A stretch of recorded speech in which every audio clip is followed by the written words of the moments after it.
talco é uma matéria-prima mineral de largo uso na indústria moderna.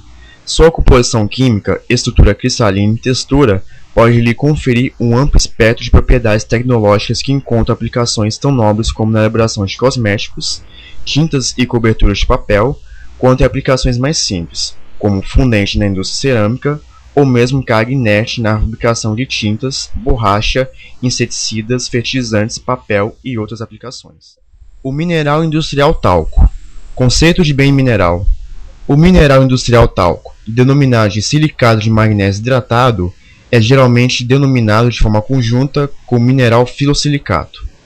Este mineral possui a característica intrínseca de ter uso comum, sendo largamente demandados pelo setor industrial.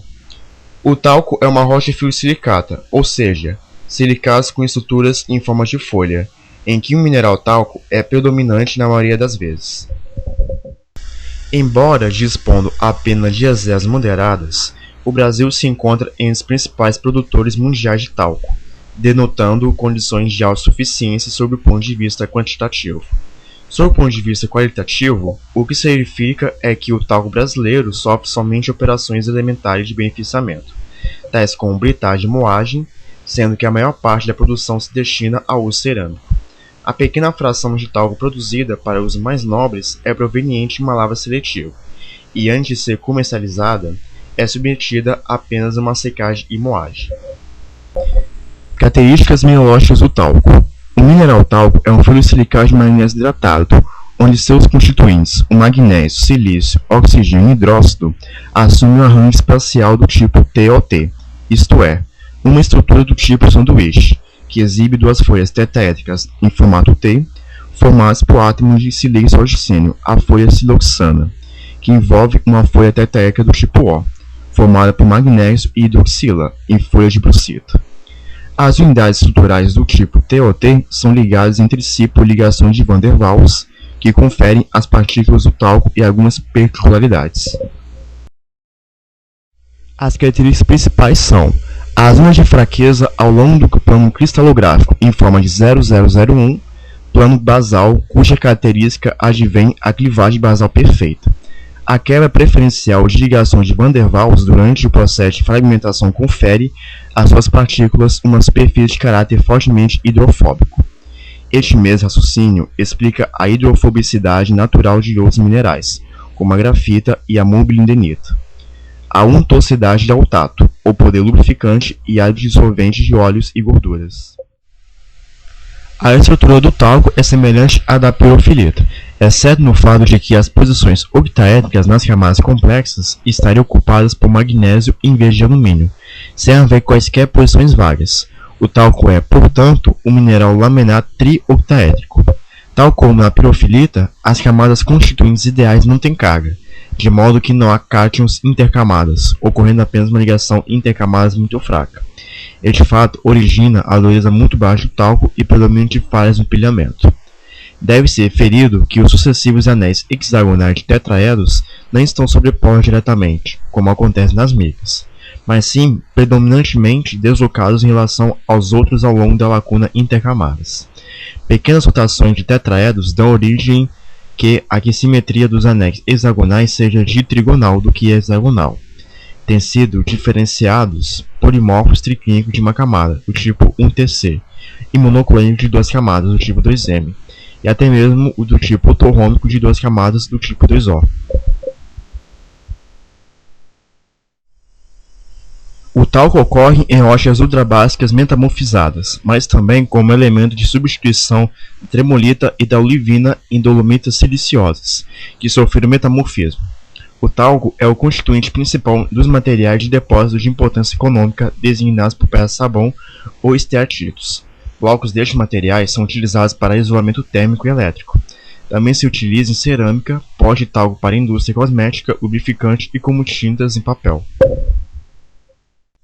Sobre a caracterização e as suas principais ocorrências, o mineral industrial talco se caracteriza pela ampla utilização, derivadas de suas propriedades como resistência a choques térmicos, leveza, brilho intenso, poder de lubrificação, baixo teor de umidade, baixa condutividade elétrica e térmica e outras características. De um modo geral, A aplicabilidade é uma consequência das impurezas do mineral, fator que acaba por influenciar sua composição química, determinando o tipo de beneficiamento que será realizado com a substância ou sua utilização em estado bruto. Como podemos mencionar as propriedades ópticas e físicas do talco, ele ocorre geralmente em agregados maciços, fibrosos ou foliados, ou em grupos globulares estrelados, mas os cristais tabulares mais raros apresentam clivagem perfeita segundo a sequência 001, originando lamelas flexíveis, ligeiramente elásticas. O talco, em quase todas as suas formas, é untuoso ao tato e tem brilho inacarado, e é considerado com os padrões de dureza, tendo valor 1 na escala de Mohs. As variações das propriedades ópticas apresentadas pelas amostras de talco podem ser devidas às pequenas quantidades de íons substituintes, como o titânio, o manganês e outros, ou a água absorvida. A ocorrência de talco depende fundamentalmente da quantidade suficiente de magnésio estar disponível para tal. Por consequência, as duas paragêneses frequentes são as de metamorfismo de baixo grau, ou seja, por alteração hidrotermal de rochas ultrabásicas e de metamorfismo de contato e regional de dolomias siliciosas. No entanto, se ocorre também quantidades apreciáveis de alumínio, cálcio e potássio, e é favorecida a formação de clorita, como a tremolita e a frugopolita, respectivamente. Nas rochas ultrabásicas, o talco ocorre em filões lenticulares, frequentemente acompanhados de serpentina e olivina. O metasomatismo, com elevada atividade de silício, favorece a formação do talco. A conversão de serpentina em talco pode ocorrer pela adição de sílica e remoção de óxido de magnésio, ou até mesmo pela adição de gás carbônico. Enquanto está associado a dolomias siliciosas e por substituição retórica de anfibóide da olivina, ela pode dar origem a depósitos minerais e a associação mineralógica pode incluir a tremolita, a antofilita, a clorita, a magnesita, a dolomita e o quartzo. A larva do mineral industrial talco ela é conduzida especialmente a céu aberto, utilizando-se pequena quantidade de explosivos para evitar desagregação excessiva do minério. Os blocos provenientes do fogo primário são manuseados por pás carregadeiras e alocados em caminhões que executam o transporte até as unidades de beneficiamento. Minérios facilmente desagregáveis podem dispensar o uso de explosivos e adotar o sistema pá escavadeira e caminhão. O uso da lava subterrânea é menos comum no Brasil.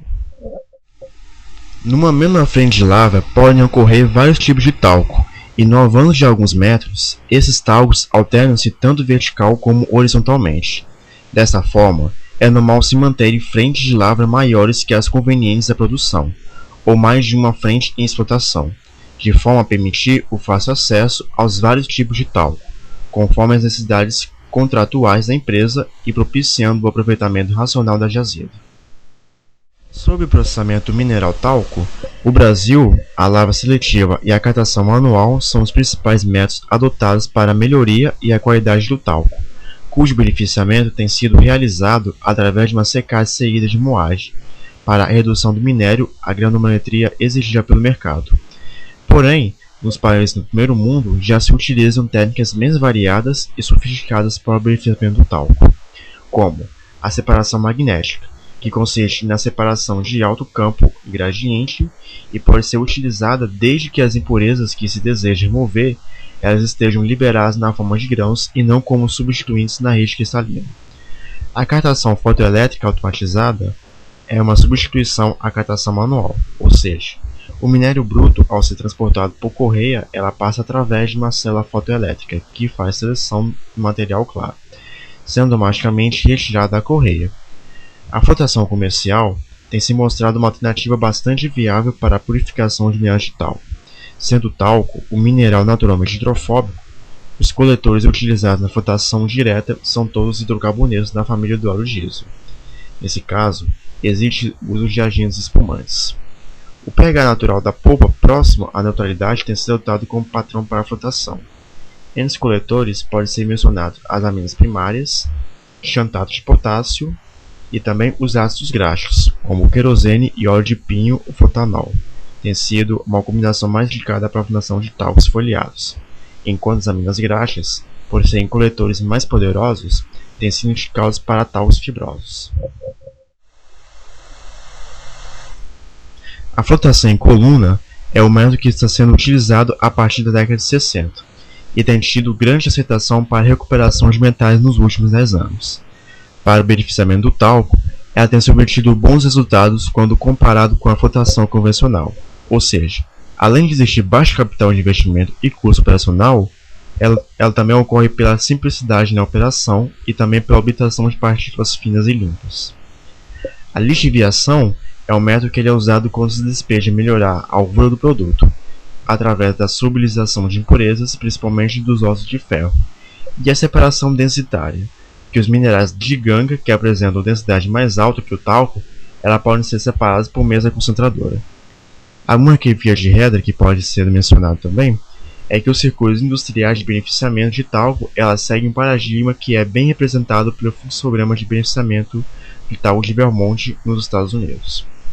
A moagem é realizada através de roller mills, alguns com câmeras de combustão e óleo a gás, permitindo a secagem e moagem simultaneamente. Para minérios abrasivos, talco termolítico ou pirofilita para cerâmica, e a moagem pode ser realizada por moinhos de sede de quartzito ou sílex.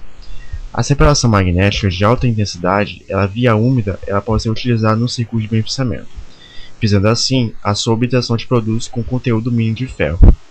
E para sua utilização industrial de talco, que ela continue crescente, é necessário aperfeiçoar e desenvolver cada vez mais processos modernos de beneficiamento, incluindo as etapas de comunicação e flotação, com remoção de impurezas indesejáveis, que possa garantir o melhor processo de beneficiamento e também que deve ser também apoiado na automação, com forma de garantir a qualidade e também sua aceitabilidade nos preços competitivos. Doenças relacionadas à exposição ao talco podem ser divididas em 4 categorias principais, com diferenças marcantes na natureza e nas alterações radiológicas encontradas. São elas: a talcosilicose, ou seja, que consiste na inalação de talco associado à sílica livre; a talcoasbestose, que seria a inalação de talco contaminado por asbesto; e a talcose pura, que consiste na inalação de talco na ausência de outros minerais; e a doença pulmonar secundária ao uso injetável de talco em usuário de drogas endovenosas. As alterações pleurais benignas e a doença pulmonar obstruída também foram relativas em indivíduos expostos à poeira do talco. O talco é utilizado em diferentes processos industriais. Uma vez moído, é empregado principalmente nas indústrias têxtil, cerâmica, farmacêutica, na produção de inseticidas, cosméticos, sabões, tintas, borracha, papéis e refratários. A exposição ocupacional pode ocorrer durante a mineração, a moagem, o ensacamento e distribuição, nas indústrias secundárias, como as cerâmicas e borracha, e no contato com o produto final, como talco cosmético, sendo descritos casos de doenças pulmonares dessas 3 formas de exposição. Existe ainda relatos de talcose para uso diário de talco, como cosméticos em ambientes confinados. No Brasil, a talcose tem sido pouco estudada. Há relato na literatura de 7 casos da doença por inalação ocupacional em moedores de talco e prevalência de 4,3% de pneumoconociose, entre artesãos de Pedra Sabrom e Ouro Preto no estado de Minas Gerais. A análise de dados da oferta dos principais países produtores de talco permite a constatação de que o cenário mundial é relativamente estável do que se refere à importância de cada um na produção mundial da commodity. Nesse sentido, a única mudança é a maior oferta dos Estados Unidos em relação à Coreia do Sul no último ano, dado que o último apresentou um decréscimo de aproximadamente 1/4 da produção em comparação a 2006. O Brasil continua destacando-se no ranking como um dos principais produtores mundiais de talco, apresentando, inclusive, um modesto aumento em sua oferta no último ano. É importante também ressaltar que este mesmo aumento ocorre em um contexto em que todos os demais países aqui expostos têm queda em sua produção, com exceção do Japão, que manteve sua oferta estável em relação ao ano anterior. Desta forma, a queda constatada de 2005 para 2006 não se sustenta nesses 2 últimos anos, descaracterizando qualquer tendência de diminuição na oferta brasileira de talco. Sendo assim, mesmo que haja uma tendência de substituição do talco por minerais como o filito, o caolim e a mica, o mercado para o talco continua relativamente estável e tal processo não fica caracterizado pela observação da produção brasileira da commodity. Acerca sobre o uso e substituições do mineral industrial talco, É largamente utilizado na indústria dos seus mais diversos setores, como a indústria cerâmica, no destaque em pisos, azulejos, louças e porcelanas, defensivos agrícolas, tintas e vernizes, cosméticos, papel, produtos alimentares, borracha, farmacêutica, plástica, produtos asfálticos e outros. O talco possui como substituto o caolin, a mica, a clorita, a bentonita e o carbonato de cálcio, dependendo da utilização industrial. A utilização do talco na indústria cerâmica é determinada pela composição química e mineralógica do concentrado. Por se tratarem de indústrias que utilizam talco unicamente como fonte de magnésio, impurezas dos tipos serpentina, antigorita ou magnesita podem ser bem aceitas por serem minerais portadores de magnésio em elevadas proporções. De um modo geral, o emprego do talco na indústria cerâmica é relativamente amplo, sendo usado em massas cerâmicas para a produção de azulejos, canecos, cerâmica técnica, cerâmica industrial, ladrilhos cerâmicos, louças de mesa, louças sanitárias, pastilhas e isolantes elétricos, como os estratitos e porcelana de baixa perda dielétrica e outros. Sua função é agir como fundente da massa, do esmalte e manter a plasticidade, e dar consistência e diminuir o tempo de maturação da massa, pela ação do óxido de magnésio que atua como agente de fluxo. Na cerâmica para isolantes, a presença de óxido de magnésio controlada a expansão térmica, aumentando a resistência ao choque térmico e evitando trincas no produto final. As perspectivas do mercado de talco, que sofreu uma significativa mudança nos últimos anos, visto que a substância talco ela foi sendo consideravelmente substituída nos processos produtivos por outras substâncias, como o caolin, por exemplo. A indústria de cerâmica é um exemplo disso, visto que a quantidade utilizada de talco nessa indústria ela pode ir sendo consideravelmente substituída por outras substâncias com avanço tecnológico no processo produtivo. Uma maior substituição só não ocorreu pela vantagem, em termos de custo-benefício e em razão técnica, de se continuar usando o talco no processo produtivo. Uma consequência de tal processo descrito acima foi uma considerável concentração de mercado em termos de empresas fornecedoras das substâncias em sua forma bruta.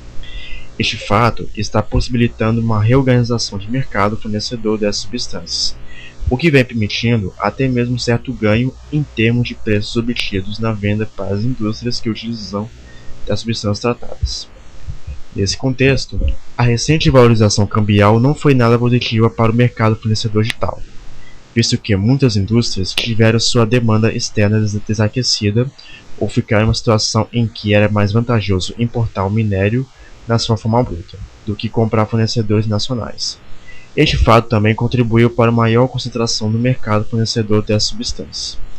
Com a recente crise nacional, apesar de estarem havendo uma desvalorização cambial acentuada, as indústrias nacionais encontram dificuldades para manter suas vendas externas ao mesmo ritmo, o que faz com que a demanda pelos minerais de sua forma bruta diminua consideravelmente, ao mesmo tempo em que a venda direta do mineral de sua forma bruta também encontra uma demanda externa mais desaquecida.